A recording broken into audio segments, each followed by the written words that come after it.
Hello, welcome to the 100x Connects community. Let me take you through the 100x ecosystem. Step 1. Become a free or paid member. Step 2. Discover your passion by tuning into the 100x daily night sessions, chatting with other members in the 100x Discord community, and participate in 100x virtual summits. Step 3. Unleash your true potential by equipping yourself with 100x workshops and work with you challenges. Step 4. Begin your entrepreneurial journey by signing up for the Malaysia Ministry-endorsed 100x 100 Days Business Startup Challenge, seeking business advice, or enrolling in the Advanced Business Coaching for pitching and funding. Step 5. Being the country's best entrepreneur community, 100x has a wealth of resources such as business funding to accelerate your business, digital marketplaces to sell your products and services, and collaboration platforms to do networking and organize your favorite event, among many others. Furthermore, 100x will also create business opportunities. All these are easily accessible and convenient for 100x members. Step 6. In return, the 100x alumni hope to bring together like-minded people and provide mentoring, internship and career opportunities to help the network grow. Pillars are used to uphold purposes. At 100x, we believe that every entrepreneur should embark on a purposeful journey. 100x is built on 7 pillars: financial intelligence, fitness and wellness, business and entrepreneurship, sales and marketing, personal development, love and relationship, and hobbies and leisure. Sign up as a 100x member and start a purposeful journey.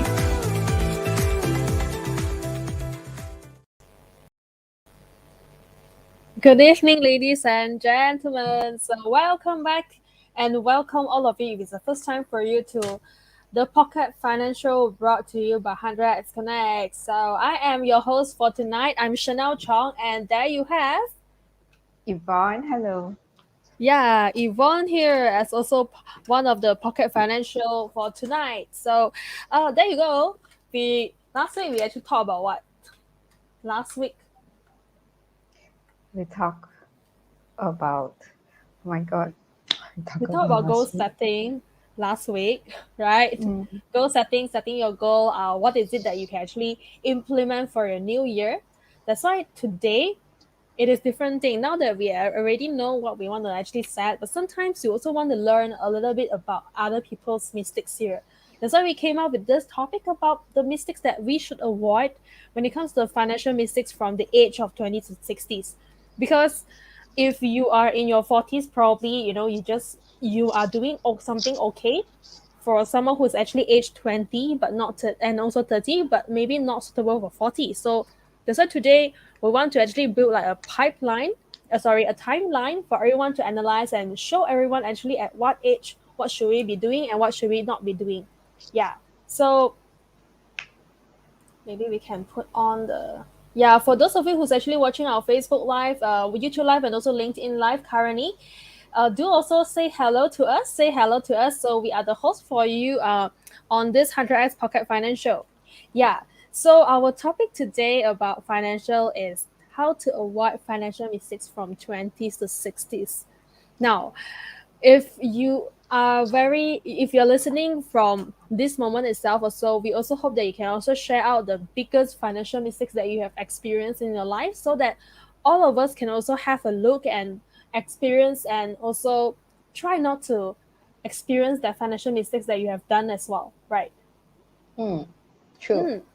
Because so much that we're actually portraying other people's examples, so we also want to hear out actually what is your example until you want everyone to take note that they shouldn't repeat after you. Yeah. So first and foremost, I would like to introduce myself. Once again, I'm 𝗟𝗃. Currently, I'm an asset planner from Rockville. I also represent Hong Leong Assurance as an insurance planner. So 3 years ago, I co-founded property rental management company, and currently I also own a YouTube channel, which basically educates the public on the financial knowledge. So next to me, we have Yvonne. So she is a certified coach to run and organize financial literacy program. So if you're thinking of games, the fun games that can educate people at the same time, our mind will always strike about Yvonne. Yeah, when you see Yvonne, it's all about fun and entertainment, and at the same time, she wants to educate the people as well. So after she actually became the certified coach for the financial literacy game, she also successfully organized the camps in US and also Indonesia. So currently she is her full-time hustle is about Japanese translation and also tutoring. So do join her in Japanese Playgroup YouTube channel and also a Facebook page if you are very interested into the Japanese culture, because over there she will share with you a lot about how to learn A to Z about Japanese, and also how Japanese culture is actually being built up, and a lot more contents about Japan. Yep. Yep. So before we actually go into the mistakes that people actually should avoid from 20 years old to 60 years old, actually let's go and analyze actually what are the self-made millionaires actually revealed about their worst money mistakes when they were younger.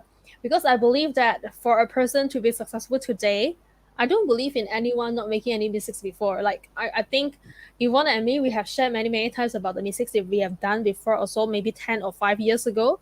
That's why let's look at all these successful people, what they actually have done in the past. So number one, I spent 71,000 on a bad marketing campaign. Oh. Oh my god. I Oh mean, my God. 71,000 is dollars, yeah, by the way, guys, it's USD. Okay? Shocking. All right. So this millionaire, she is 𝗬𝗃𝗃𝗃𝗃, the founder of the Cochrane Group, which is also the podcast host of the Business Unusual, and she is also an investor on Shark Tank. So when she started her real estate business last time, now this is what she said: "I believe money is meant to be spent. So I have never been good at saving, which actually happened to a lot of entrepreneurs as well.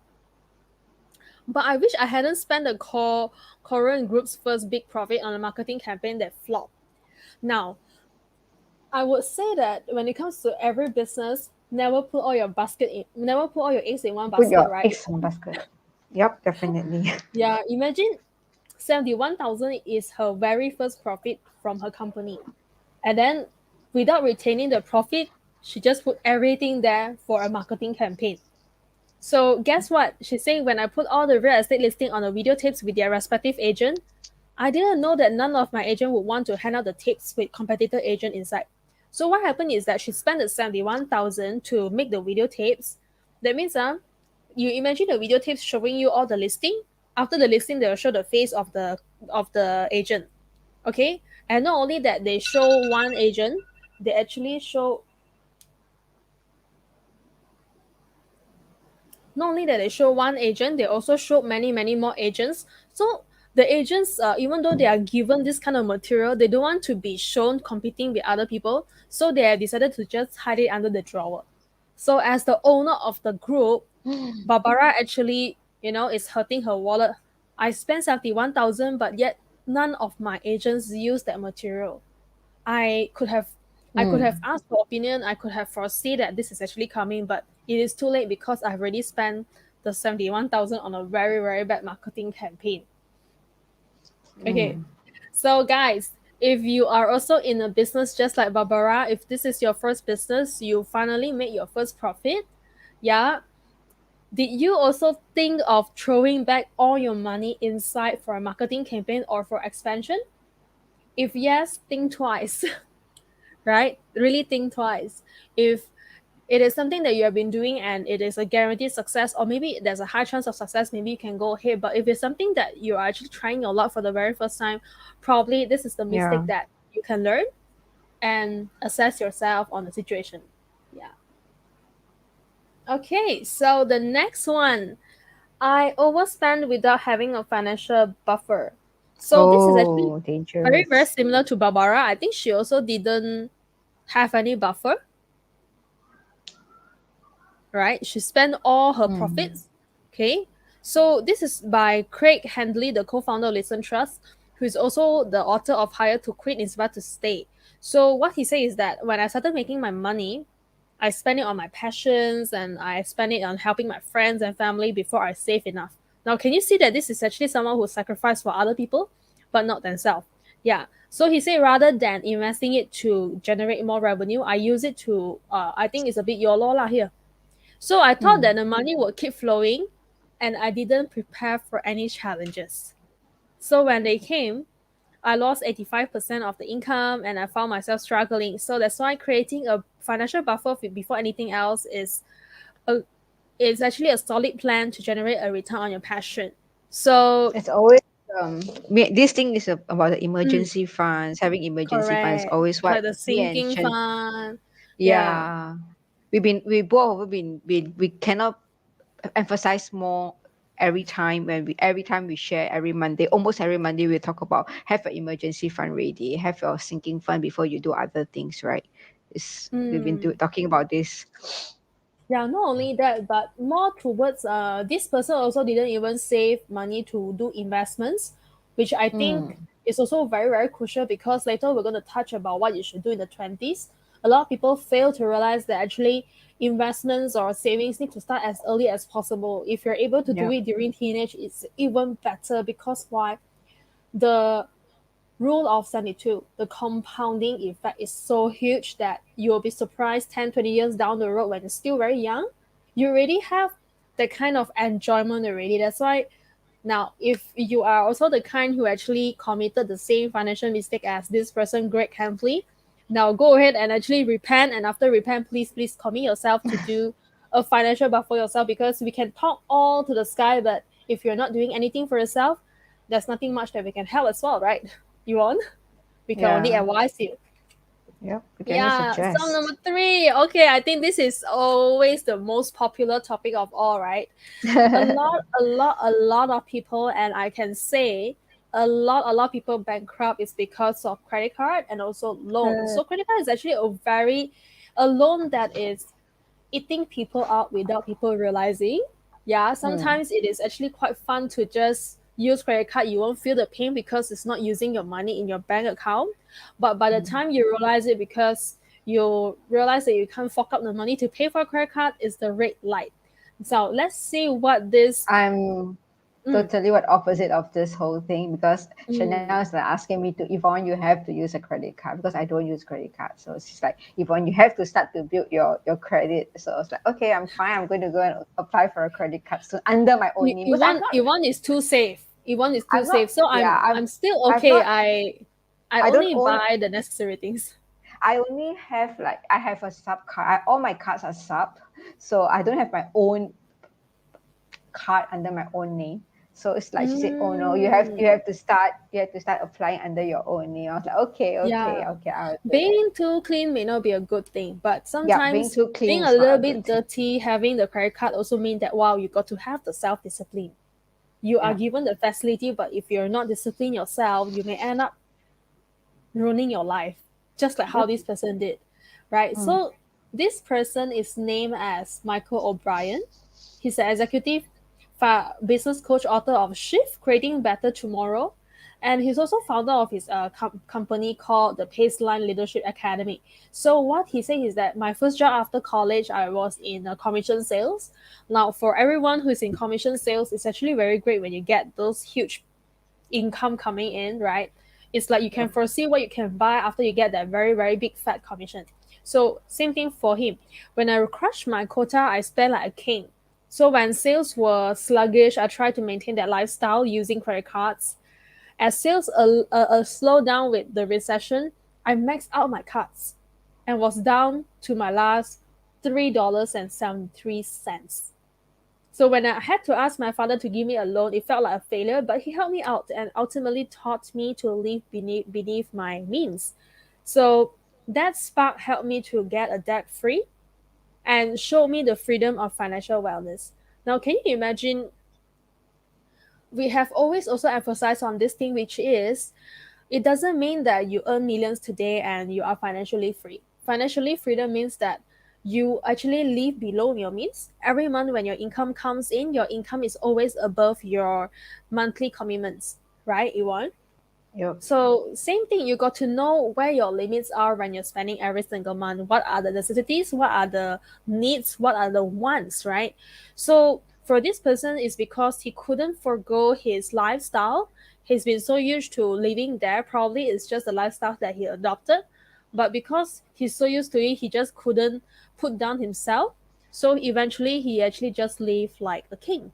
Yeah, so I have also seen quite a few clients or friends who actually overcommitted themselves as well by way of lifestyle, and eventually they went into credit card debt quite heavy. But that's why if you're falling into this category also, probably, like COVID hasn't been very, very good to a lot of people. Hopefully that this is also a financial mistake that we can learn as young as we are, right? Even though you have already been experiencing this, we totally feel it. It is okay, but let's move on actually, right? Yvonne, there's nothing much that we can do rather than Yeah, just you paying it off just slowly. Yeah. stop spending and pay Mm, off your debts, and and restructure your whole thing. Learn how to do some debt mm. structuring and stuff like that. Yeah.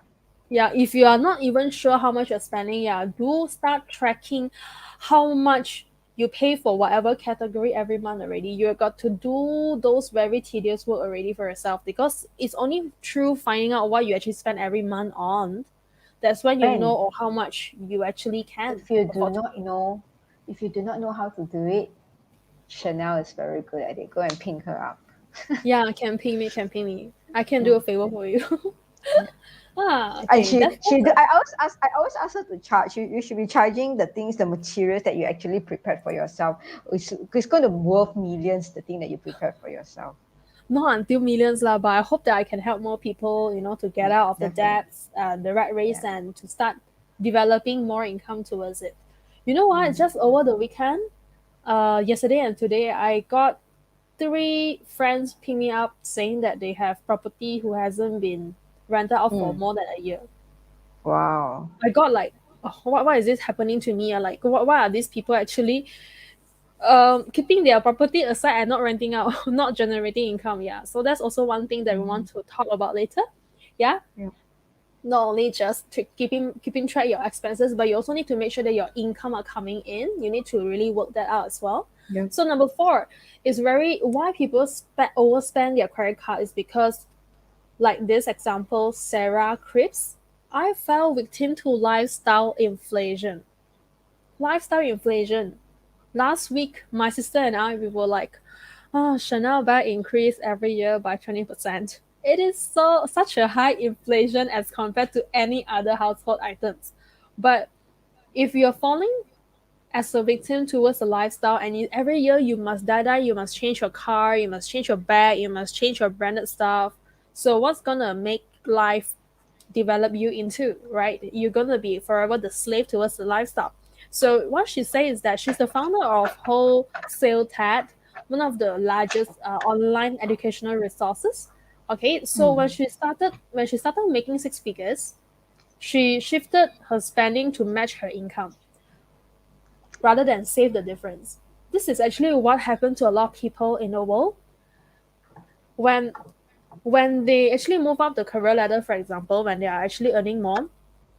It's very weird that human mindset will think of, okay, when I'm actually earning more, I want to buy a better car, I want to buy a better Mm. home, and then I forget that actually by maintaining just the same lifestyle, I save up the difference, I put it into different account to do investments. Actually, is a better way for me to generate more income. Yeah. So Definitely. same likewise, she also didn't do that. That's why living a lavish life was a bad idea, because I had a lingering fear that my money would one day disappear. So I set up automatic deposits to invest when money was deposited into my account. So over time, I became more disciplined, and now I invest and save much more than I spend, which is a true thing. I think before she realized that she would go into that mistake, she already started to stop her lifestyle and started to do savings, which is actually a good thing. She actually woke up from her mistake. Actually, this happened to me for a period of time as well, because I was spending quite a lot on entertainment, clothing, and makeup and facial product, until there was a year when I was doing decluttering. I realized that I have so many facial products and also the makeup stuff that I bought for almost a year, but it was still left in a very nice packaging. I haven't even unpacked them. Can you imagine how Okay. much money that I throw away? And there is a shelf life for those products, yeah, by the way. So yeah, so that's when I realized that, oh my god, it's so painful to throw them away. How many hundreds and how many thousands that I actually spent on them. Yeah. So that's why I also set automatic deposits to invest as well right now lah. So if you are thinking how to generate an automatic sinking fund for yourself, probably you can also learn from 𝗟𝗃, right? To set up a sinking fund that is automatic for yourself. No need to think. Automatic already, your money go away, you cannot see, so you're not going to spend. Simple as that. Number 5, I didn't learn the basic of accounting. Okay.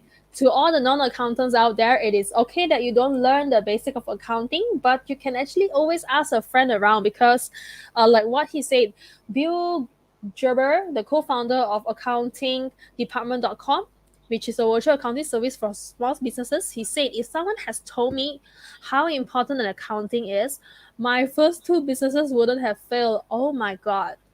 So what have this taught you?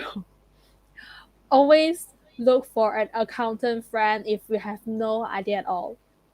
I was just invited by a friend over the weekend to actually consult about how his startup should actually do for the account, for the cash flow of the company. So even though I haven't been in this industry, the accountancy industry, for more than I think 8 years, but I'm actually glad that the basic of it still, is still inside of me. I know how it goes. So it's the same. Like for this person, 𝗬𝗂𝗃𝗃, he said he only saw sales and money in the bank, so he thought that he was doing good. But when he saw the real numbers, that's when actually it shocked him. Yeah, so when it comes to business, there are a few aspects. So if it's not just about the cash inside the bank and also your sales, you have a lot of stuff like how about your future commitments? How about your monthly recurring income? You're doing very, very good sales this month doesn't mean that next month you're able to sustain if your sales heavily rely on the new sales. You don't have the recurring sales and recurring income. And what else? If your company don't have enough buffer, actually buffer doesn't apply just for your personal account. Yeah, but definitely. very, very, very important for your business to have buffer as well. Yep. To have at least 6 months to 12 months buffer. At least you know that if your company don't have the income for the 6 months, 12 months, you're still able to fork up the fixed costs. And it's not going to shake you up, if you're not able to get sales within that few months. You still have time to fine tune your business. Yeah. Correct. So this is actually very critical. I strongly suggest that if you are given a chance, always partner your business partner with someone who will have a very basic in accounting. Yeah, it's gonna help you a lot. Yeah, don't go in. Definitely. Yeah, I'm not saying myself, but yeah, I'm sure you have a No, lot I'm of saying you as well. Huh? I'm saying you. I'm referring to you as well. Oh, not me entirely lah. I'm sure everyone would But have you're good lah. accountant friend nearby lah, right? Eh, really? Yeah. Before you, I don't think No? I have any though. Before Yeah. you. But don't join me for business already lah. I'm very full on my my table already at the moment. No time for anything new. But if you want to Yeah. ask me anything, can ping me, no problem. I'm more than willing Yep. to answer. Yeah. But I can recommend friends who are interested to start business. No problem on that one. Okay, this one. I took up student loan for the wrong reason. Oh, Okay, ouch. one thing that you shouldn't do when it comes to doing your investment is never borrow money to do a new investment that you are not good at, Yep. and never use your loan for that. Never use your retirement fund for that also. So what happened to this person? His name is 𝗟𝗃𝗃𝗂𝗃𝗃𝗃𝗃𝗃𝗃𝗃𝗃𝗃. Sorry, it's a bit challenging. Founder of Day Marcelo Trading Academy, Akrambite. 𝗟𝗃𝗃𝗃𝗃𝗃𝗃𝗃. Okay. Akrambite. Okay. He's a co-founder of Speed Up Trader, a funding company for aspiring day traders. He says, when I started my day trading, I was actually working for a minimum wage and I needed a lot of money. So I took out 25,000 in my student loans to trade with it and I lost it in a month. Oh my god, that is so painful. 100,000 25,000 by the way. It's 120. Dollars. Yeah. Dollars. Wow, about 100,000 Dollars. More than Oh my 100 god. over 1,000 ringgit. Yeah, so he said Ouch. I wish someone had told me not to try to move on so quickly, but we live in a society that wants immediate results. Sometimes you need to be patient, and other times you should be moving fast. So the key is learning to tell the difference. Yeah, so what he did was that 25,000, he thought that, oh my god, this is such a good deal. I need to get in, I need to be all in. So I just took out every single thing. But you know what? What difference would it be made if he only took out $5,000 into this trade, Yvonne? Hmm? I think if he only took out 5,000 for this Mm. trade, what Trade, would yeah. actually it? Yeah, I mean, what's the 5,000, what's the implication? Yeah. 5,000, as long as it's like not that heavy, you still could afford it. I think it's still Mm, fine. You mm, need to trade. You need some money to trade, yes, but not like the whole lump sum, mm. whatever your whole fortune. Then I think it's silly lah. Yeah, lah, yeah, true. Because Yeah. if he did a very minor mistake by trading in the 5,000, I think for him to earn back the 5,000 is still a lot Mm. easier. One thing, Easier and to probably recover. he still have the remaining loan inside. If you really want to Mm. make full use of it, at least he really learned the financial mistake from the 5,000. Yeah. Then he will know the next step. What should he do with it? Because he still have the Yeah. buffer of loan inside lah. That's in Yeah. my opinion. That's provided True. that he know about trading, in my opinion. Yeah. So guys, if today you were to go into a new investment that you really have no idea at all, it is okay to try with a little bit of amount that you think, okay, I'm able to lose it all. You're able to lose it all. Yeah. Yeah, Exactly. correct. But if you don't Exactly. even dare to afford to, I mean, if you can't even afford to lose that amount of money, I would suggest don't go in because you're just gambling with yourself. Yeah. Yeah. So there you go. We actually just show you the 6 financial mistakes from the millionaire entrepreneurs. So right now we're gonna go into our main topic today, right? So how to avoid the financial mistakes from 20s to 60s. Now, if you are actually looking forward towards this topic today, okay, do type in a hi, do type in a yes, do type in a thumbs up in the comment and let us know. Okay, keep the interaction going because we also want to make sure that you guys are listening well. You guys are also telling us and sharing with us. Don't forget to share with us about the biggest financial mistakes that you have experienced in your life so that we as your host and the audiences together with you will be able to learn from you as well, right? Sharing is caring, everyone. Mm. So let's start with 20s. So how to avoid the financial mistakes in your 20s, guys? So how does this FOMO. look to you? Yeah. On things you can't afford, definitely. Okay. So there's this thing that in today's era, sorry to say that a lot of the youth Mm. today love to have this mindset called YOLO, like you only FOMO, like fear of missing out. Like everyone else is actually having iPhone, I need to have one as well. Everyone is having PlayStation 5, for example. Oh, I need to have one as well. yeah. Yeah, my friend has a 10,000 worth of gaming chair and also the gaming computer. I want it as well. So we have seen this trend coming up. So when we start to actually go out and work, we can actually avoid this kind of thing because the fear of missing out actually may cause you to overcommit on things that you can't afford. Yeah, so Well, Yvonne, you got anything to add over here? I think at any point of life, everyone has to go through this FOMO thing. It's Mm, like, but just that if you could afford, please afford it, whatever you could afford in your bank account, and not like buying a FOMO stuff out of credit card that you have to own mm, money to buy. There's too many youngsters nowadays, like credit paying using credit cards, and not knowing that the consequences of credit card, the compounding of the interest is crazy. So it's like the bag maybe cost you like maybe 10,000, let's say. Then but because of you use credit card to pay and you can't pay back, and you know how much the bag's going to cost you end of the day, maybe 30,000. Seriously, because of the interest that you're It's a not lot. paying every month. It's a lot. It's a It's a lot. lot. It's a lot. It's a The lot. So consequences of you trying to look good, wow, it's very wow. expensive. Yeah, gone were the days that I'm being FOMO. Used to be, but not so much now because I mean, as you grow older, your priority in life changes. I mean, everyone have to go through this FOMO thing. So if you can avoid, just avoid it, lah. Yeah. Hi, True, Prince. true. Hi, Prince. Yeah, Hi, so just Prince. you can live within your means if, like what you want to say, if you're earning that money. But if you're not earning that kind of money and yet you want to overcommit into something really very expensive, then think Yeah, twice. Why not think think from the twice. aspect that, hey, if I can't afford it, how can I afford it? This Yeah. is the rich dad poor dad mindset. How Hmm. can I afford it?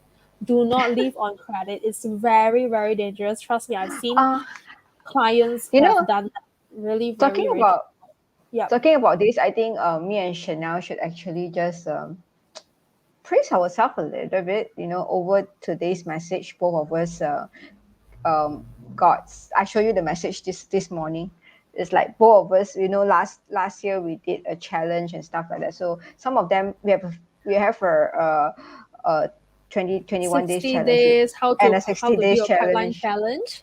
Yeah. Yes. So today I look up for one of the challengers, one of our she joined our challenge and I want her to do something for me. Then she's like, "Oh, sorry, I'm booked up until March." I was like, "Really? You booked up until March?" So then I just casually asked her like, "So did you get any business from YouTube?" And guess what is her answer? Is like, um, all my business are from YouTube. Can you imagine? Then because we are the one who actually uh, asked her to start YouTube channel, and it's just less than a year. She started her YouTube channel. I Then think it's not less also than a year, it's exactly a year, I think. about Yeah, a year, exactly a year. but Exactly she's a been year. getting business from both sides. From YouTube Imagine getting itself. yourself Imagine getting yourself booked for 2 months in advance. Wow, Two that months in feeling. advance. Yeah. She said Yeah. she will try to do it for me, but then the thing is then she also said a very nice thing to us, like if she need to tell everybody like her best business decision is actually to join both of us because we are the one who asked her to start YouTube channel. So it's like pretty Oh my encouraging. So god. that's yeah. So the thing is talking about FOMO is like what Chanel said. If you really want to buy something and you do not have the means to buy it, think of a way how you could afford it. Maybe YouTube channel. That's what we try. That's how we come into this topic anyway. So yeah, But I she's also want to she's have having. a disclaimer a little bit. We Mm, advised her to start but YouTube yeah, is because she was already ready. She's not camera mm, shy. She's very natural in front of camera. At the same mm. time, that her side hustle Her is content, yeah. very, very suitable to be on YouTube. So the challenge that Also, we did with the challenges is not all on YouTube. Actually, we don't encourage everyone to be on YouTube, but rather we as a coach, we really drill into the different side hustle but stages of everyone to advise. you Yeah. need to you go through, like you start something like YouTube. Eventually, now she's getting two income, or maybe three eventually, or four, because YouTube is starting to pay her now, right? So then she got her clients all from her YouTube followers. Can you beat that? Then there's also other things that's going to come by, advertisement and stuff like that from YouTube. So think about it. It's like everyone can actually start a YouTube channel. It's not like last time you want to start a TV digger, or you want to start You need a lot of you need connections. You need to yeah, you build need a lot of yourself. connection. Now you don't Yeah. even need. Like, I have a friend who stay in a friend that's like a casual friend that is from secondary school. I see her starting her YouTube channel when she moved to Singapore. So she just started off with very simple on her bed, and now she's already also a very casual YouTube channel talking about life and stuff like that. She also is getting paid now. So it's like it's also about a less than a year thing. So yeah. Yeah. So if today you realize that you're not earning as much, you can consider to Mm, ping us, see how we can help you out. Yeah, we yep. are very, very excited to start a new batch, but let's see how. Okay. Yep. Let's see Yeah. how. So Mm. the first mistake to avoid in 20s, FOMO, jangan FOMO. The second thing is saying no and delay your retirement planning. Yeah, so So this is probably what a lot of people have been telling me. I'm so young. Why do I need to plan for my retirement planning so soon? Yeah, but Oh, as what we actually have told you earlier, you may be very, very surprised if the earlier you start, the compounding interest is actually going to help you so much that eventually, if you're not doing anything at all, if you're putting into the right financial tool, the interest compounding effect is going to help you out a lot. That is generating you a lot of passive income without you even knowing. That's like maybe in the 20s, you only need to save $300 for the same object, Mm. the same goal to achieve a goal, particular goal in maybe 50 years old. But if you start just 5 years later, maybe that 300 will become 500, for example. If you're going to start at your 30s to reach that same amount at your 30s, you might need to save up about from 300 in your early 20s. You might even need to save up like 1 month 1,000 ringgit just to reach that amount. That's the effect of a compounding interest, isn't it? So of course is to start young. If one of the things that I could turn back clock is like I would rather save like consistently 300, 500 every single month going back to 20, or maybe as much as I can afford during my 20s. But I started never too late to start, but if I could turn back clock, yeah, that's one thing. Yeah, if we could turn back clock, Turn back. even though we came from the insurance and the financial background, we also regret for not starting earlier. Yep. Yeah, even though I started, I think around 23 years old, I still feel that I could do better during that Yeah. time. I could have saved True. even more, but yeah, starting now is never too late. That's why you have a lot of side hustle that's waiting for you. If you want to save more, you earn more and save more then. Yeah. Okay, so the next one is, as what we say, overspending on credit cards, because you have the former mindset. You end up abuse your credit card and then you spend more. That's when all the loans will be chasing after you. All the monthly Scary. minimum charges, the Oh, interest scary. rates, the banker will call your Yeah. phone until you don't dare to pick up the phone to pay for the bill. Oh, oh gosh. Yeah, because if you have a huge loan on your credit card, right, it's also going to affect your credit scoring. For example, if you want Yeah. to buy more assets in the future, like car, like probably Yep. your house, your maybe your business loan, everything will be affected as well. That's why, right, overspending on credit card until you can't afford to pay is really not a very good habit at all. So try to avoid that. Yeah, because you're still young, you got a lot of days to go. So being stuck with credit card debts at such a young age, right, is actually not a very pleasant experience at all, I can tell you. Yeah, I've seen how Definitely. people really how people actually live so badly because of all these mistakes that they have done. Yep. So now, how about your 30s? So actually, let's analyze. When you are in your 20s, you're probably still having your first, second job. Probably is your first car. Probably you're still single. You haven't have a family yet. So what's actually going to happen in 30s, Yvonne? Let's have a look. Let's have a look. 30s, I start to be a mom when I was 30 years Okay. old. Yeah, makes Yeah. sense. I think that is what a lot of people are experiencing. Parenthood. Yeah. Yeah, what Parenthood. else? Parenthood, a lot of money on kids' education, and Okay, lots and okay. lots of money on that. A You lot of have no, money keep coming out. yeah, It you took have no years more. to help. The bleed is not for yourself anymore. The bleed is for your is for your kids. So yeah, a lot of Okay. money. What else? So there's a saying, if you have the first husband, how about the second husband? Not joking. You have the first car, how about the second car? Yeah, probably some Yeah, of you may commit second house for an investment. Yeah, true. things Come to like this that. age. Yeah. Mm. But don't you agree that maybe the finances have been catching up for the commitments, but probably you're also earning a higher paycheck as Um, compared to 20s? One of the thing I looking back also one thing, looking at like property, right? I mean now it's very different to say lah. Like during my 20s, right? Like for example, just give me an example lah, huh? During the 20s, the house in Bandar Utama is only the 3-story one is only like 600,000. Seriously, like during my 20s, right?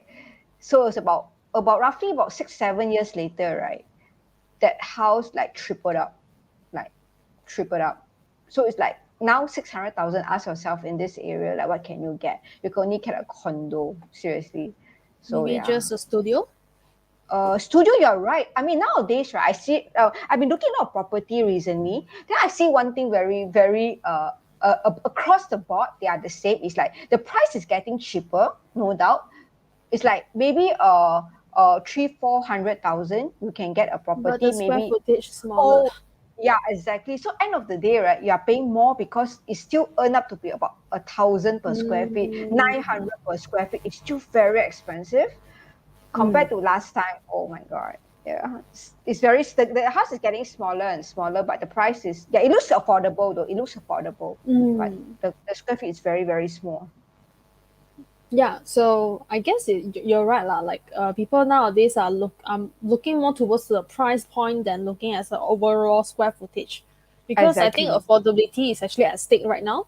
Yep. Everyone is minimum when you're out, when you're out on your first or second job, you minimum will have one or two debts following you already. That's the research actually being done up and show that a lot of fresh grad, when they're on their first and second job, they easily have one or two loans with them, either the student loan, either a car loan, or maybe a housing loan with them already, Mm. credit card loan, for example.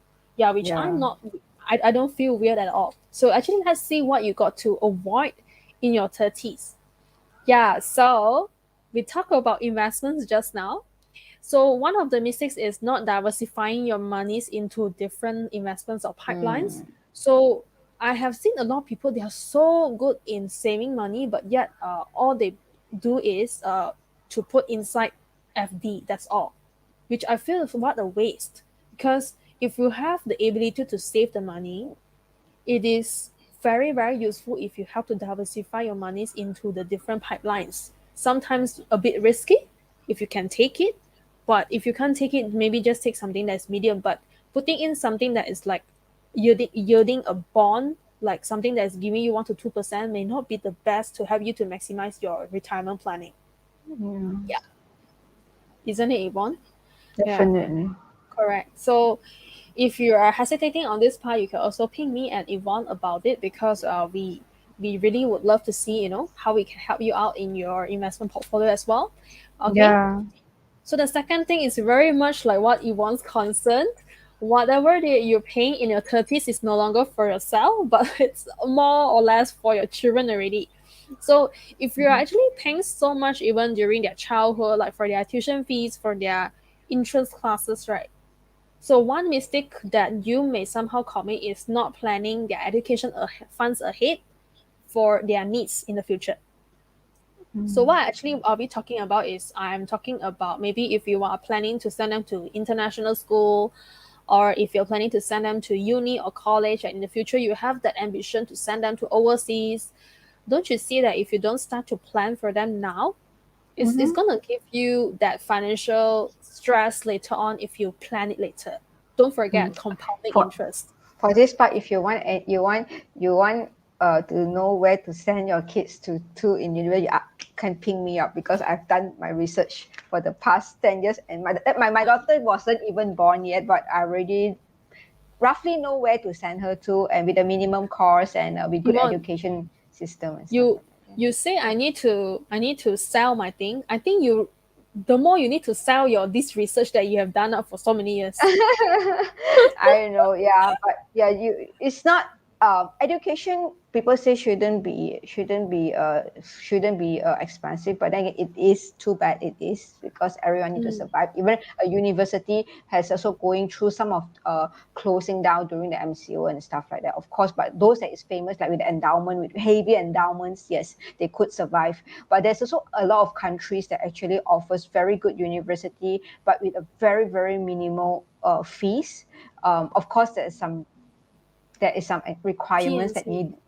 Yeah, there's some requirements that you need to prepare your kids lah from now. No choice lah, which I'm preparing my daughter now. So, but the thing is, you need to know what the university requires.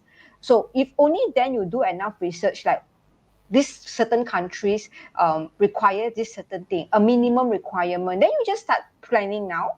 I mean, it's never too late to plan early, right? So I always say this thing is like, you plan forward, and you work backward. Like you plan ahead, like what need to be done. Then you just work back. What need to be what need to be done now, so in order to reach there. And even though these places are free, some of the education, the uni is even free, but then you need to prepare them from now lah. So they could easily have a very safe, smooth sailing over to the other side. So yeah.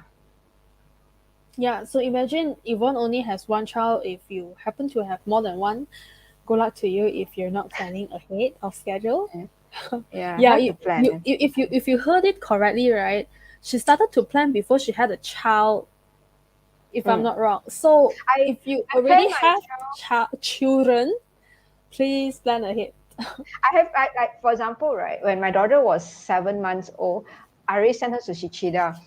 This 𝗧cie𝘂𝗃𝗃 thing, right? I already planned like 10 years before when she was born. Like, she has to by this year, this month. So when she was 2 months old, I already because 𝗧cie𝘂𝗃𝗃𝗃 need to do a lot of waiting list one, That's a really waiting list. I don't think it's so easy. 6 months waiting list, okay? So when I registered her when she was 2 months old, I got a space when she was 7 months old.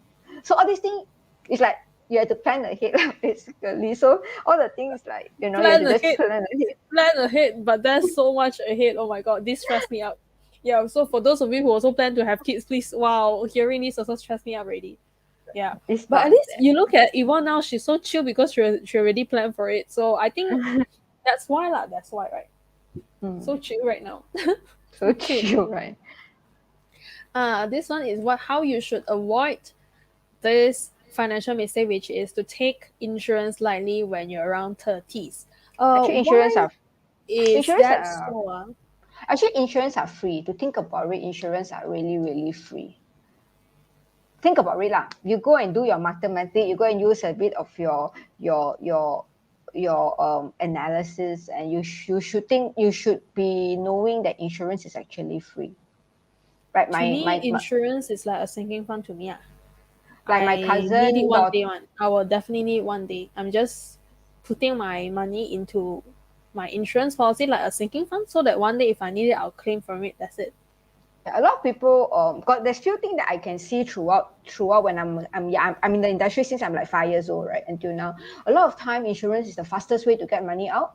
Number one, because it is liquid, and you might not have so much money in the bank, but you have money in your policy. So if really in dire state, then perhaps one thing. Second thing, it's very expensive to pay, expensive so-called, but then again, you go into one time, you emit one time, just one time only now, for a day, a 2 day, it actually will wipe off like the premium that you have paid. Like my cousin has a 2 years old daughter that just last week admitted to a hospital like 4 days because of diarrhea, 8,000 ringgit. And the baby is 2 years only. I think the insurance also she didn't pay so much yet. Maybe only 4,000.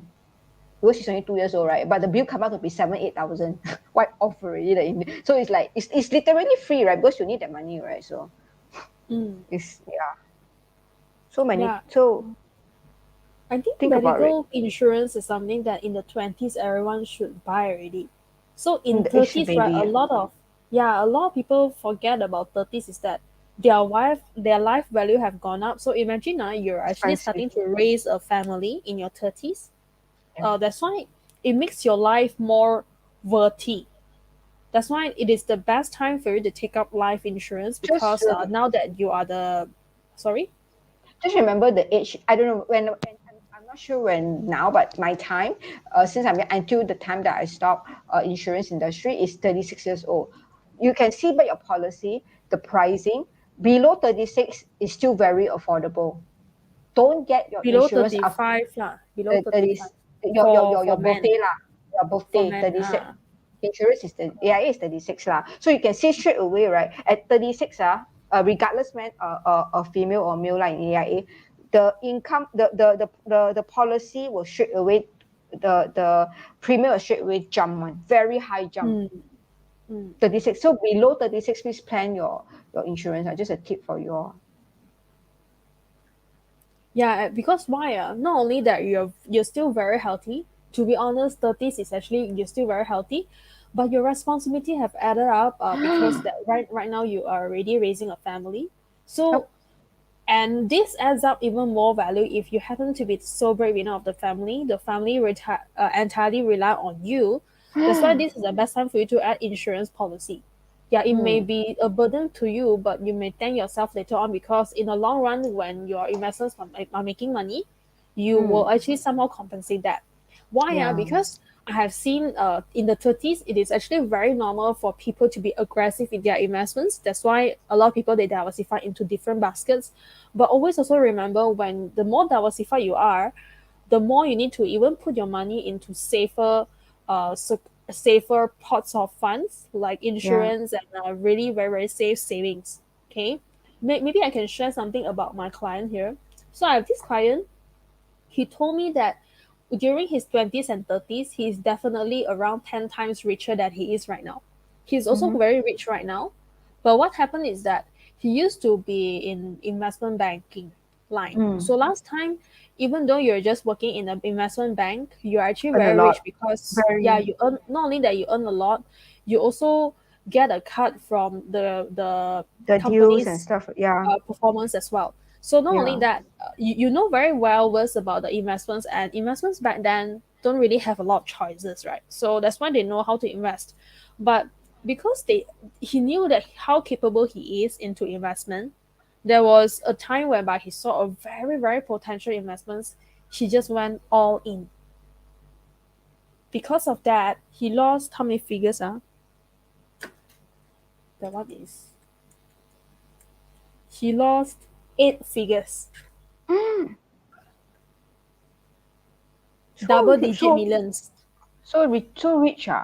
8 figures is a lot. 10 over million. Yeah, correct. Then he said, "Oh my God." Then ever since hundred then, he million. is a true believer of insurance. Every time when he's doing something very risky, he will make sure that he buy another insurance policy.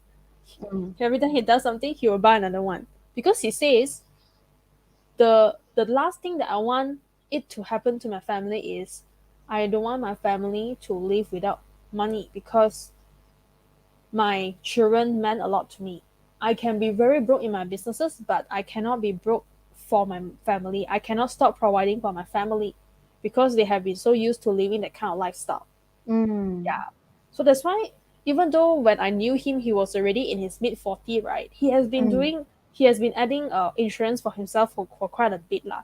Right. So he even told me about his mistakes, which is not to be too overly aggressive. Even though you're aggressive, always make sure that you have different pots of funds.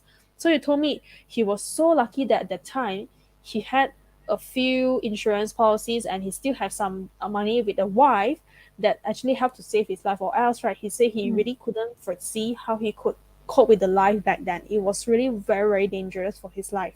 He almost went into Mm. bankruptcy. Yeah. So, yeah.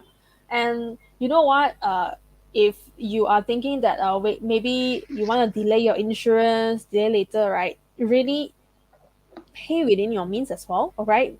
We don't mean for you to actually overcommit your insurance, but if you think that your insurance is actually not enough and you can actually afford to pay, so why not do it in your 30s when you're still healthy? Because one thing that we may not foresee is about our health. We will never know when our health is actually going to be jeopardized, is going to be affecting our life next moment. There's nothing that we Mm. can actually guarantee in life, right? So yeah, why not avoid all this in your 30s if you still can make a decision? Okay, so we have done the 30s Oh, in very, interesting. very general This term. How about 40s? I want This to one got see. to interview Yvonne a little bit. Yeah. I just started cutting soon, started. So yeah, I'm looking forward for your sharing. So I just started this fall thing. So I want to show that I can avoid all I can, all the Okay, mistakes. okay, okay, okay. Mm. Okay, so in the 40s is probably if you're a businessman, is when your business is actually more established, is Mm. when your children probably have grown up, probably they are teenager right now, or maybe they are Mm. almost teenager, right? Mm. And Mm. more commitments, probably you have 2 cars right now, you need to fund for a bigger housing loan, you Mm. need to pay even more household, right? For example, nothing much has changed as compared to 30s, but I think I see a bigger responsibility as compared to 30s. Okay, so that's why the next thing to avoid is not reviewing your investment portfolio. Must write. Yeah, This we, one we must. talk about self-review, right? We talk about self-review, Yeah. right? So probably this is the best time for you to ask, hey, actually what have worked well for the past 5 to 10 years for my investments? What didn't actually work well for my investments? True. Yeah. Review. So probably I've also heard this from another 100x member. She told me that there were certain investments, right? I don't know why she just doesn't have luck. Every time she go in, she will lose money. Okay, because she reflect it on herself. Another type is she said every time she go in, she has a confidence of gaining it because she's actually more fond of that kind of investment and businesses. So yeah, so this is actually probably the best time to help you find out what works best for you. Because don't Yeah. forget, our destination is about retirement. And the more popular term right now is semi-retirement, which is work while you're retiring, right? So that's why having this review is very important, yeah, to make sure that you really are on par with your goal. You don't want to end up because you go and copy someone else's portfolio system, then you end up you cannot meet your own goal because all the investments that people recommend or people show you, right, work for them but doesn't work for you. Very dangerous at this thing when you listen too much of a Mm. so-called information advice. It's really actually very, very dangerous. I lost quite one of the mistakes I lost is like I listened to someone's advice that on stocks that I went in. I'm that kind of, like, I'm very safe kind of person, so I do not put my whole entire life into it. But then again, yeah, I do lose it. Something that I could afford, but I could have avoided it lah. Mm. Mm. So do you mind to share like what do you do before you went in? Do you do like your homework or anything? I just do a very, very mild one only. I did not go through the drawing of the lines. I did do the drawing of the lines, but it's not very, maybe I did not do it very well. I did not ask for professional help.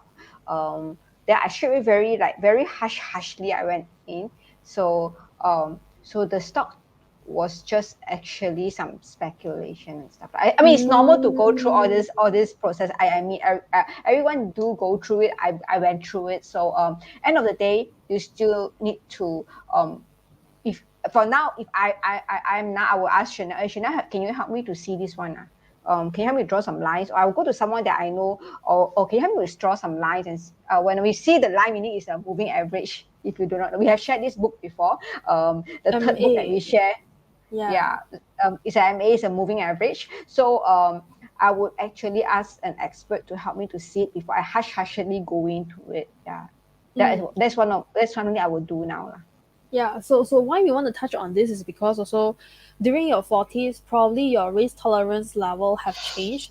Now that your family is growing, your commitments are growing, you cannot also afford to be Hush investing hush. into very speculative investments because you may risk yourself losing everything, just like how my client did, right? Very So dangerous.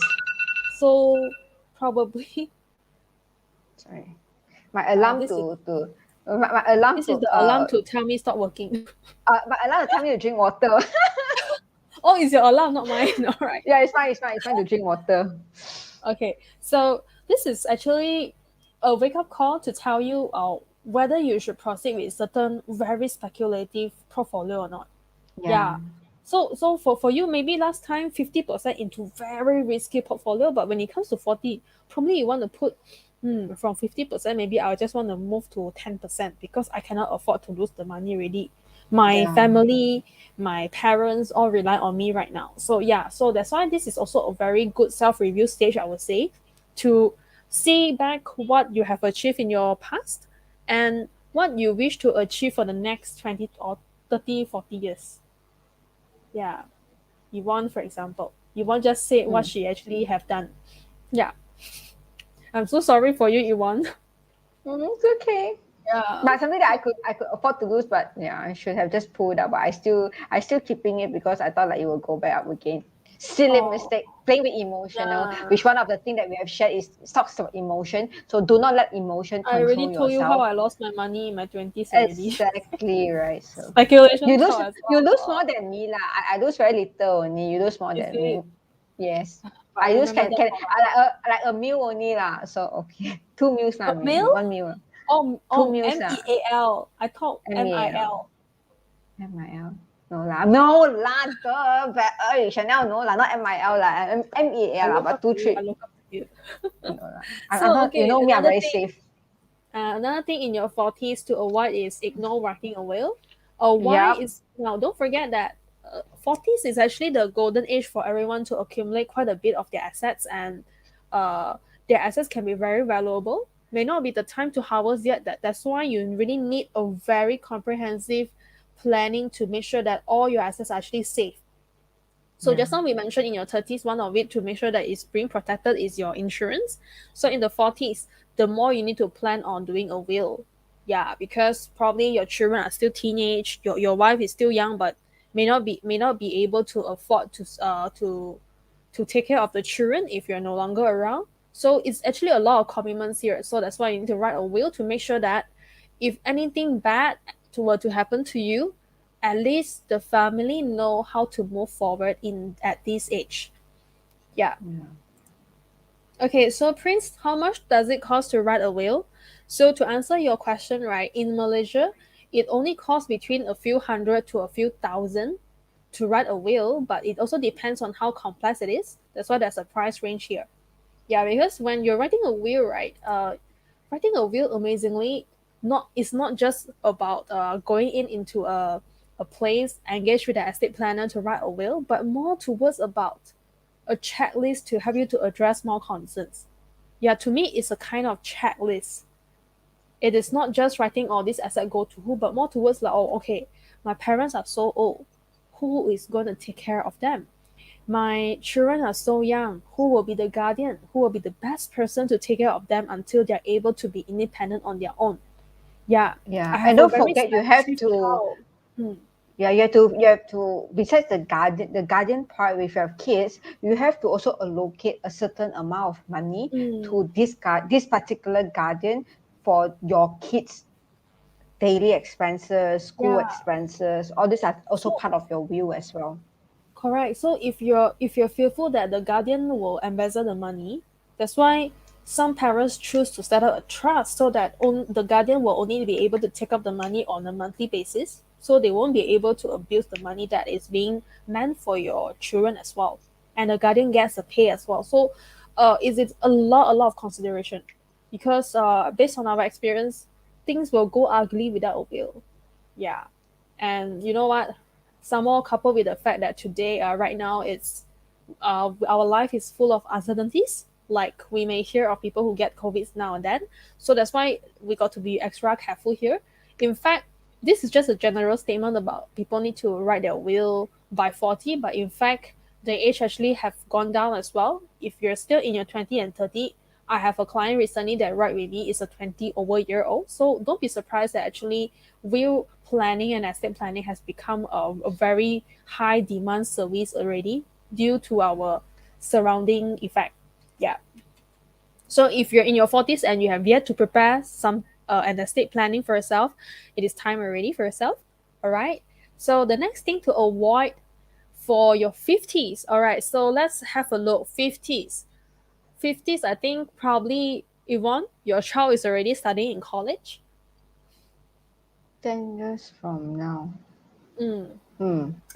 Yeah. right. College, So oh? First year, going in second year. already. Going First year, in. second year. Yeah, Yeah. going in. And then half retirement for you. Mm, Planning to definitely. retire not? No, no, Why not?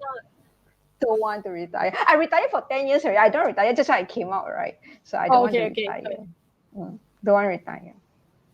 All right. So guys, you can also take a guess. What will you be doing in your 50s, right? Yeah. Mm, So if you happen to be in your 50s, actually do share with us what is the financial commitment that you will be experiencing in your 50s. Okay. So let's mm. move forward. Children are already in your college. So Oh, remember or not, in 30s, we say you will regret very much if you don't prepare funds for your children in your 30s. Now in the 50s, you're paying for them already. So this is also what I noticed in some of my neighbors. So because my mother used to run a shop in my neighborhood, so we always get to hear this kind of kopitiam stories lah. So one of it is we always hear that the neighboring hood here, the people here like to use their pension fund to pay for their children education. They like to use the pension fund to buy houses during their 50s. And they also like to use the pension fund to pay for children's wedding. And not right, they got nothing left for themselves. So because we got account 1, account 2, right? So that's why every time we hear that, I thought then we will be having a chat behind, my family, we always have a second round chat. Then we will be like, Mom, I thought PF is supposed to be for retirement. So right now, if they pay for their children education, what's going to happen to them during their retirement? And true enough, the same group of people, we still see them working today, even though they are in their late 60s or they are in their early 70s. Yeah, so do not ever fall into this kind of trap. Yeah, that's why saving earlier is better. And in fact, if you think that you're given the choice, if your children can go to the universities with their own student loan, it's even better than you forking out your retirement funds. Yeah, I think it's about affordability here. Yeah. So prepare them when they're young, so that they can get scholarship, one of the tip. Sorry? No, one of the tip is to prepare them young so that they can get a scholarship. Know what the university, roughly about top 10 of the one that you want to go to. Like I know roughly top 10, which one I want to send my daughter to. And usually I will go through the school's few departments. One of them is their their finance aid, their scholarships, and also roughly all these things I will look through it. And normally I'll usually prepare her for like because scholarship in schools, normally they look at few things. Now, one is under the sports category, one is under the academic achievement, and also they will also look at your co-curriculum like piano and dancing and blah blah blah. So these are also things that a university will look into, or even a international school will look into as well. Like maybe perhaps you won't get 100%, but sometimes you get 75, you get 50% of scholarship. I mean, it's still money, right? I mean, end of the day, it's still money, right? So I remember, I think I got around, I cannot remember, was it 5,000 or 10,000 discount? And my brother got around 20% discount on the education fees from both quite expensive universities. Yeah, so also based on academic achievements. So if you think your kid's academy is also, then maybe he or she is good at other things, then perhaps you want to build him up, but he can get scholarship under that category as well. So it's not necessarily like academy. In university, it's not so much only on academic, and it's also about other things as well. So yeah. So it is a time whereby you got to put yourself above the rest of the people. Yeah, because not to say that we're teaching you to be selfish, but imagine who's going to suffer ultimately if there's nothing left during retirement. Eventually, it's you. So unless you're saying that you got 100 grand in the EPF, but you're only using maybe 20% out of it to pay for the education funds, which the 80% is still there or right for you to serve you, then go ahead. Or else spending most of the money for your children's education may not work for you. You may end up working until the end of your life, so it doesn't serve you any purpose, right? So this one, it can be avoided if you start savings for and investing for your children's education as young as possible. So over the weekend, I met up with a friend that I haven't been meeting for a while. So right now, he has a 1-year-old child. He said he already started investing for the child since she was born. So yeah, he is already very prepared because he is also a person from the banking line. He know how compounding interest works. He know how it is so important to.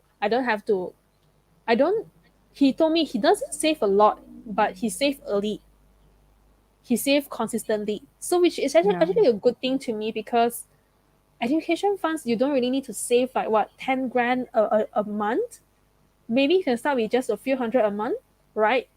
Within your means, because education also can mean that you can either send them to overseas very privileged places to study, or you can send them to local colleges, but you just want to make sure that there is a fund ready for them to use, right? So he's actually starting it at a very small scale, and he is a very good person. He is very good in using the compounding interest to help him to leverage. Yeah, which I think, why not, right? For all of you who is still in your parenthood in your 30s, good luck to you. You can still do something for yourself. And for information, Yvonne and husband is very, very well versed in this one. Tell me about it. Ask them about it. Right, right. They can tell you how well they have been prepared ahead of schedule. Yeah, Have to yeah. prepare lah. Have to lah. But I'm easier because I only have one. So because if those family have more, then you need to do more, double, triple the work. For me, it's like because we only have one, so it's a little bit more comfortable for us. But I cannot imagine people who have a lot more kids. Then your kids have to of course there's a lot of choices, a good educations around nowadays. So yeah. Can Free I'm sure you can. got free education, but like I always say, like, even though I send her to anywhere around the world, you have to go and you have to, as a normal student, you have to go and earn your own living. You have to go and do summer work. You have to go and do work to earn, yeah. So it's Which I something. think is a very good experience, because you allow them to Exactly. experience how Exactly. life is. That means Yeah. nothing comes free. You got to Nothing. really work and harvest yourself. I think it's a Yeah. very good education.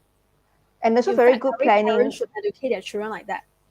And it's actually a good planning, as in like it's very good time management for them as well. They know that, okay, I need to study. This is my study time. This is my working time. I need to juggle between both. This is life, isn't it? When you come out to work, this is life, right? So Yeah. So I'm actually still very blessed, even though I started working at 5 at my parents' shop. But it gave me a lot of ideas, that knowing that in order to survive in the society, I got to work and I got to put my society experience into my life as well. It's not easy, but at least you are very flexible when it comes to working in the yeah, society. You wouldn't think true. just for yourself, but you will actually put others as priority first. Yeah, Yeah. exactly. So let's come back. So what to avoid again in your 50s? Still investing in super risky portfolio, or you have to stop already, log guys? 50, no You lah, are cannot lah. you're probably already almost retiring, or Yeah, from 50 to 60 years old is only a short 10 years old. Yeah. Again, it is time for you to revise your portfolio to see how much you are actually investing into risky, medium, and also low it's risk, like right? more 50 years old. You are looking at more like preservation of your wealth already. Mm, Actually, yeah, not so correct. risky, and it's Preserving not to really to build legacy. legacy. It's not to build, but also to legacy Look, and sorry, you can still preservation. build. You can still build, but Can, probably 70, yeah, 80% is for legacy, it's legacy. preservation. 20%, Yes, 10, 20%, those that you can afford to lose. to Yeah, you can yes, remain. You can remain. but not need to be so high risk. No need to be so high risk anymore, lah. I find the super Mm. risky is I think the intention at 50s is you got to make sure that the portfolio that you have is fighting against inflation. That's number one. And it can support you financially before you go into full retirement. That's yeah, crucial. Yeah. But if you're thinking about making big buck, then probably need to do it with care lah. Yeah. yeah. Mm.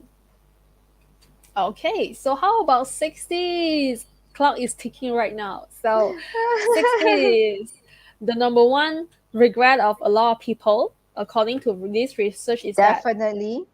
they are not maintaining a very good comprehensive medical and life insurance. Now we're gonna Yep. tell you why. Imagine when you're in your 60s. Sorry, face 𝗟𝗶𝗰𝗃, got wrinkles, okay, and your children already have settled. Probably some of them are already married. They have their own families. They start to have their own commitments, and to you, money become really extremely important. Why? The sickness all come in your 60s. Here pain, there pain, You can no longer be so active like other people already. And this is actually probably the year that you should be relaxing. Yeah, but what if halfway when you're trying to relax, so suddenly you're sick, suddenly something happened to you, and you cannot work anymore. So you got to have very good insurance that can help you out to lessen your financial burden. What? The last thing And that you want it to happen is, sorry. one of the things that I also see is that a lot of people, not say all, but many also, because all this while, right, those that work in an MNC or work in a good company that pays you, that covers your medical benefit, so they don't see the need of having their own to pay for their own insurance. But don't forget, as you retire, that it used to, if you have been paying like maybe a 3,000 a year, or let's say 3,000 a year, you start young, 3,000 a year, or 5,000 a year when you start at your 30s, for example. But it's going to be like 15,000 or when you're 60 years old, or maybe 10,000 when you're 16 years old. So it's going to be very heavy, and that's the time when you're going to almost stop working, start retirement, and your company you're no more in that company, they're not going to pay for your benefit anymore. And a lot of them, they actually regretted, like they never start paying young, and they only want to buy, but it's already 10,000. But where are you going to get a 10,000 every month, every year from? It's thousand over ringgit. It's about 1,000 ringgit, 800 to 1,000 ringgit a month. How are you going to fork out just for insurance, right? When you're not even working anymore. And that is just a price for a very basic medical insurance. So if you want to Very top up basic, more, yeah. Very you want to top basic. up more, you want to add up more riders Yeah. inside, it's gonna cost you even more. Exactly. Yeah. Exactly. And provided that you're still healthy, or else you'll get exclusion here, you will get loading. Yeah. And also, So please go and, I mean, if you have buy your insurance since you are young, if those parents already buy for you since you're young, and please go and review it, because those were the days where the insurance that only covers until 65 or 70. But of course, the reason insurance the last past 10, 15 years has covered until age 100. So if yeah, you are I still talking before of which, the, right, I really have a relative. Their insurance plans only cover them until 70 years old, which is exactly this yes, year. So what happened exactly. is that few years back, this relative of mine got cancer. Luckily, it was Mm. just a first stage cancer, but ever since then, he realized that, then only he realized that the insurance plan is only until 70 years old, but it's already too late, because having said he already have cancer, right, he cannot Yep. afford to buy a new plan anymore. So this is Mm. really something that, as an Please. insurance planner myself, I felt very guilty for not being able to help them, because they thought that they have bought something really comprehensive that will cover them for many, many years to come, but they didn't know that it's only until But 70 years old. So sad. don't forget, time flies as well. True, true, You true. blink and then are you 70 years old already. So it's like blink only 70 years old already. So it's like yeah, but so that's why if your policy, if your medical insurance is like more than 15 years, roughly there, I think it's time for you to go and review your medical, especially your medical cover until age what. If it's covered until age 100, good for you. If you're covered until age 70, please go and upgrade it seriously and change it to 100. Mm. Because I'm sure Improve. every one of us could see how medical bills have rise up. Whether we It's have crazy. sickness or no sickness, right? We still need to go for medical checkups. And one Mm. time going to a hospital is no joke. No Four joke. figure, five figure, 千差哈奇 Easily. also five figure No already. more, no more, definitely no more three figures. I can bet my last dollar. Impossible lah, No, impossible no for more three three figure figure. already. Three Even figure is like just, what? Clinic price already. yeah, exactly. So It's like never admission price anymore. no more. So that time, right? I always go to UMSC because I find that UMSC is they have they have professors there and they're good. But now even their price has increased. Like even though just a normal checkup on like a fall, for example, a fall. Mm. It's already 500 ringgit. No admission. There's like a 10-minute stop, 15-minute stop, 500 ringgit. Last time used to be like Mm. 200 plus. Now it's Mm. 500 plus. It's very expensive now. Even UMSC, can you imagine if it's private hospital? It's going to come out, you're going to rack up about 1,000 ringgit. Just a 10-15 minute stop with the doctor. Some checking here and there, a little bit x-ray, not even x-ray, like ultrasound already 500. Mm. Yeah, probably So this is also the age that you will spend a lot of money from your yeah. retirement funds just to do maintenance for your health. Yeah, so that's why the more you have on your health concerns, right, the more you really don't want any bill on the medical expenses to really spoil your retirement funds that is actually supposed to help you with your relaxation, with your retirement enjoyment. You want to enjoy, right? But you don't want that medical bill to suddenly help you to wipe out all your investments and your savings, right? Yeah, that's why avoid this, yeah. So make sure that when you're healthy, please, if you're obese right now, please lose weight. Like my one of my siblings really have put on a lot of weight until he cannot buy insurance. So yeah, let's lose weight and make sure that you're healthy back again. Buy insurance while you still can, because buying it early also mean that you're actually paying a lot lesser. Yeah, and make sure that you secure one. And not only that, during 60s, right, it's also the year that if you have investments, you can still maintain them. Yeah, doesn't mean that you can don't do investments at all. You can still maintain it. It's just still that, maintain. yeah, like what we said earlier, every 10 years review it. If you are no longer fit into the very risky one, then it's time for you to really move to all the safe one. But for me, right, I still feel 60 years old is still quite young, Young. For now, it's very young. young. I Yeah. think having a little bit inside of very risky portfolio that can still make money, right, is actually healthy if all your buffer are enough.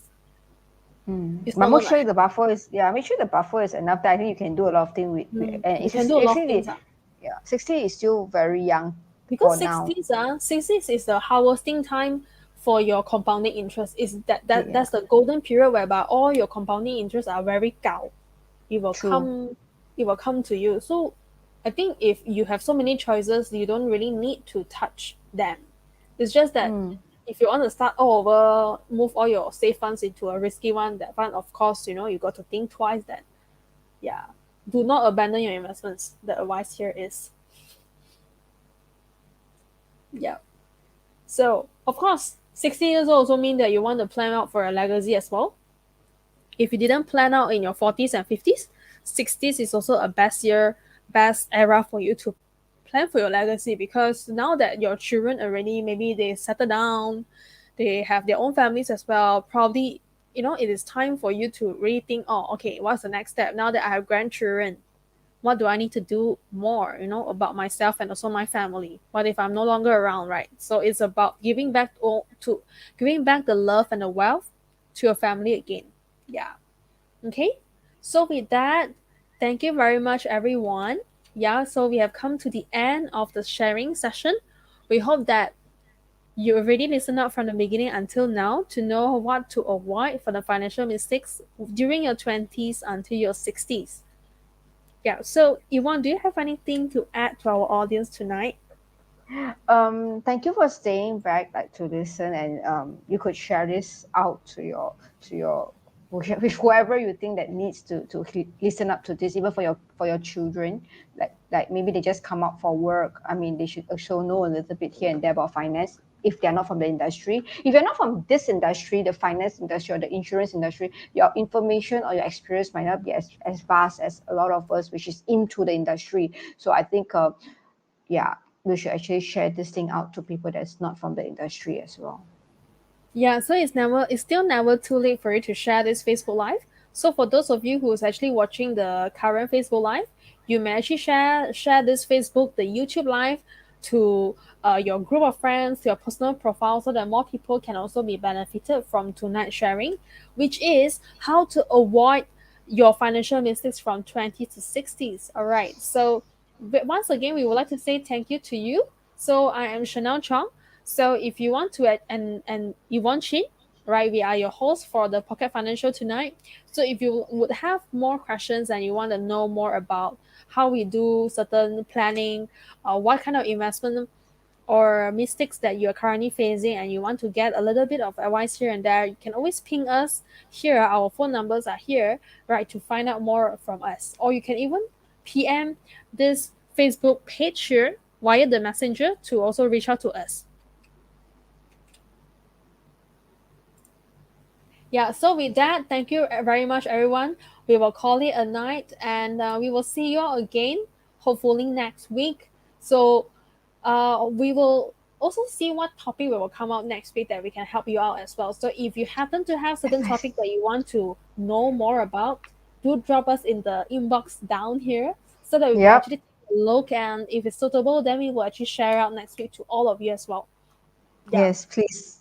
We need as every week I say we need to generate, we need ideas, right, to continue on this program. As much as two of us always think out a lot of good topics. To me personally, I think are good topics. So we also will appreciate if you want to know anything and you want us to do more research on it so that we could share on Monday live. So do please drop us a message, and we will definitely do more research on that particular topic that you want to know as well, so that we could share it to other people as well. Your recommendations and your suggestions are very, very valuable to us. And also whether we have done anything wrong, anything right, also your feedbacks are very, very much welcome to us as well.